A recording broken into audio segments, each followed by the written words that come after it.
Ready, set, go!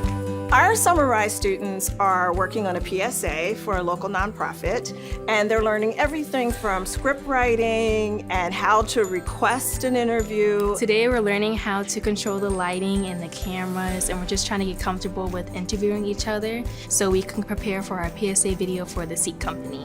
Being able to have young people, our next generation of storytelling, is extremely important. These are our storytellers of the future, and we're able to get their energy and their input, and they teach us as well. It's a great symbiotic relationship.